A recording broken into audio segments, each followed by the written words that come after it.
पुनर्जन्म लेने के बाद महिला ने सबसे पहला काम अपने पहले प्यार के साथ भागने का प्लान ठुकरा कर किया। इसके बजाय वह सीधे उस आदमी के पास चली गई जिससे वह अपनी पिछली जिंदगी में सबसे ज्यादा नफरत करती थी। आदमी को लगा कि यह उसके पहले प्यार के साथ भागने की कोई नई चाल है, इसलिए वह मुड़कर जाने लगा। लेकिन अगले ही पल महिला ने जानबूझकर अपना पैर उसके हाथ से छुआ दिया। आदमी खुद को रोक नहीं पाया और उसके हाथ को चूमते हुए पूछा, तुम आखिर चाहती क्या हो? महिला ने जवाब दिया, मैं नहीं चाहती कि तुम मुझे छोड़कर जाओ। यह सुनकर आदमी हैरान रह गया, क्योंकि पहले तो वह हमेशा उसके स्पर्श से भी दूर भागती थी। दरअसल पिछली जिंदगी में महिला अपने पहले प्यार को सत्ता दिलाने के लिए उसी आदमी को एक सुनसान गोदाम में फंसाकर मारना चाहती थी। हालांकि आदमी उसकी साजिश पहले ही समझ चुका था, फिर भी वह नहीं बचा। उसने कहा कि वह उसे उसकी हर चाहत देने को तैयार है और फिर जमीन पर गिर पड़ा। उसी समय उसका पहला प्यार और उसकी गोद ली हुई छोटी बहन वहां आ गए। तभी महिला को पता चला कि उसका पहला प्यार कभी उससे प्यार करता ही नहीं था। इतना ही नहीं, उसने उसके माता पिता की हत्या का झूठा इल्जाम भी उस आदमी पर लगाया था। उन दोनों के घमंडी चेहरे देखकर महिला पछतावे से भर गई। उसने बिना हिचकिचाए बम का ट्रिगर दबा दिया और पूरे गोदाम को उड़ा दिया। जब उसने दोबारा आंखें खोली तो वह उसी दिन पुनर्जन्म ले चुकी थी जिस दिन उसे अपने पहले प्यार के साथ भागना था। उसके अचानक बदले व्यवहार पर आदमी को उसकी सच्चाई पर भरोसा नहीं हुआ। महिला ने खुद आगे बढ़कर उसे गले लगा लिया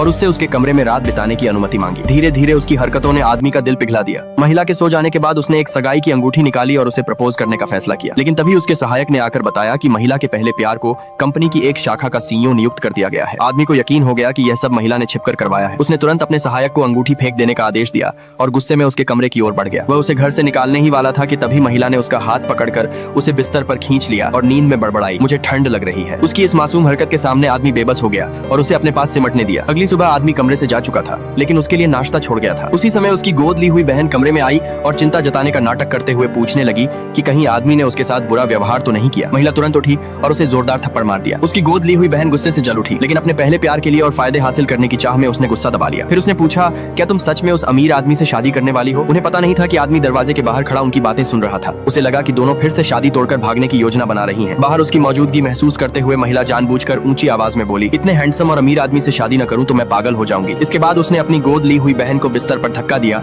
और उसके तथा अपने पहले प्यार के रिश्ते का भेद खोल दिया। यह सुनकर उसकी बहन घबरा गई। वह किसी तरह खुद को छुड़ाकर भागी और आदमी से बचाने की गुहार लगाने लगी। लेकिन आदमी ने उसके गले पर रुमाल रखते हुए कहा, मेरी पत्नी जो चाहे कर सकती है। डर के मारे उसकी बहन की हालत खराब हो गई और जैसे ही आदमी ने रुमाल हटाया वह वहाँ से भाग निकली। तभी आदमी की नजर महिला के नंगे पैरों पर पड़ी। उसने कहा कि वह अपने पैर उसके जूतों पर रख ले। फिर उसने उसे गोद में उठाकर बिस्तर पर बैठाया और खुद उसके लिए चप्पल पहनाई। उसकी इस कोमलता से महिला का दिल भर आया। उसने उससे कहा कि वह सिर्फ उसी से प्यार करती है। लेकिन आदमी अब भी विश्वास नहीं कर पा रहा था, क्योंकि एक बार पहले भी उसने उसके लिए इसी तरह जूते पहनाए थे और तब महिला ने उसे जोरदार थप्पड़ मारकर घिनौना कहा था। उसके चेहरे पर उभरता दर्द देखकर महिला ने पूरी ईमानदारी से कसम खाई कि इस बार वह सचमुच बदल चुकी है।